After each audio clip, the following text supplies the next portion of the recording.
All right, it's now. Now is your chance to get health care for next year. Open enrollment for the Affordable Care Act Marketplace healthcare plans is going on right now. So is Medicare enrollment. We know that you have questions and we have experts to help you navigate the process. Catherine Sevier is with AARP of North Carolina. Morgan Campbell is with Alliance Insurance Services, and Laura Packard is with Get America Covered. They're all here to answer your questions, and this is how you get your questions to our experts. The number is 336-379-5775. These are text-only questions. Please don't call, but please do text in your question. All right, first and foremost, let's just go over the fact that the enrollment is open for ACA and Medicare. I think we've got a calendar that we can put up so that we can show those dates and make sure that everyone knows that it's open right now, but there are end dates to this. So for Medicare, Catherine, when can they enroll until? Till December 7th. All right, so you got until December 7th to do that. Healthcare.gov. There's actually two deadlines there, Laura. Let's tackle the first one.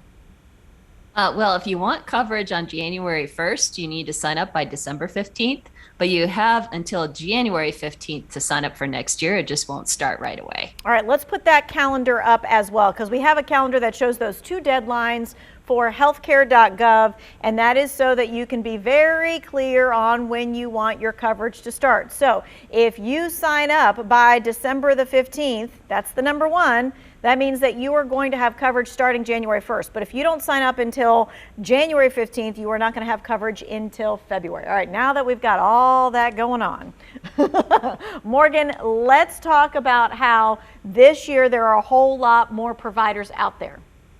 Yes, so we have had a lot of new carriers come into North Carolina, some in different counties.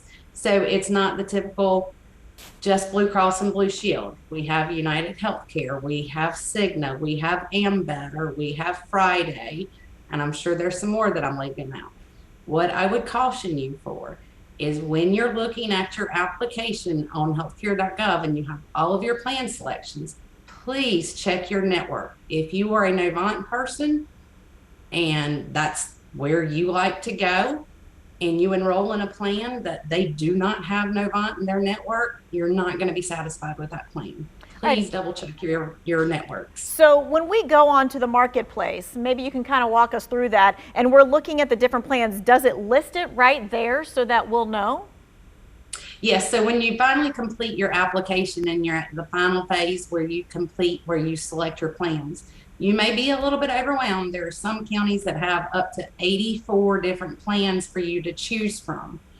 Pay attention to the deductibles, the copays, and there's a nifty little button there that you can click and you can check. It'll route you over to the carrier's website where you can look up each individual doctor that you go to. All right, and that sounds like an arduous type of task, right?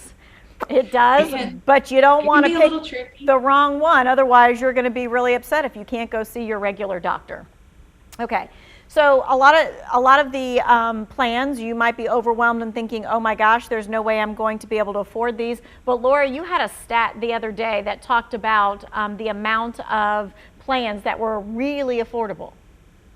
Yes, according to CMS, 4 out of 5 people can find a plan for $10 or less a month. So even if you've looked in the past and it's been too expensive, thanks to the American Rescue Plan, it's cheaper than ever. So definitely go to healthcare.gov and check out your options. All right, so with that said, this person just texted in and said, I've done the Affordable Care Act 3 times this year and last. I live in Guilford County, but it's only giving me options of paying $700 and I'm unemployed.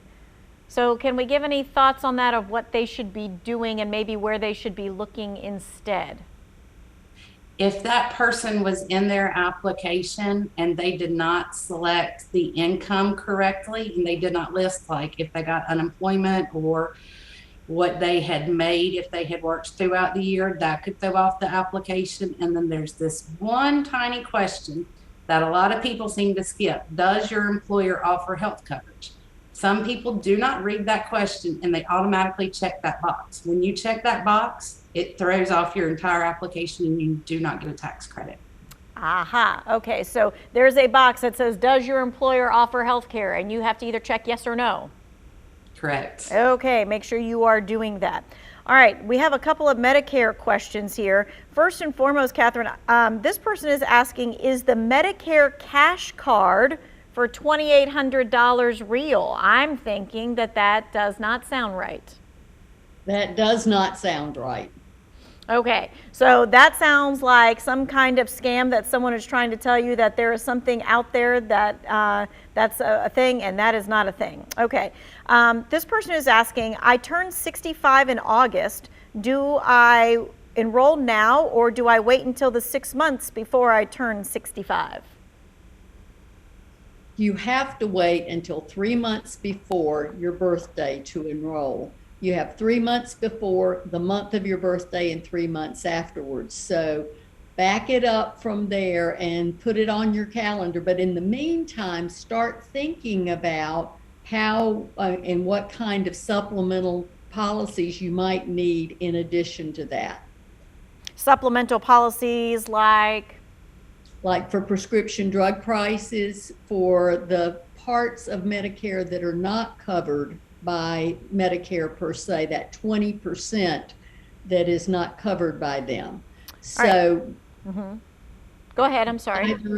either if you're still employed, there are several options that way, but if you're not, you need to start exploring that so that you can get those answers as you get ready to enroll. All right, and every time we get to the Medicare question, let's talk about Part B. What do you have to do, Morgan? You need to enroll in Part B if you do not have credible coverage deemed through your HR that it is good as or better than Medicare coverage. Okay, so you do have to apply for it, and then you can say, I'm going to wait on it. You can waive it, yes. Okay, but you have to apply for it then, because if you don't, you will be paying a penalty for the rest of your life. Okay, we've got lots of text questions. We're coming back. We're taking a quick break. We'll be right back.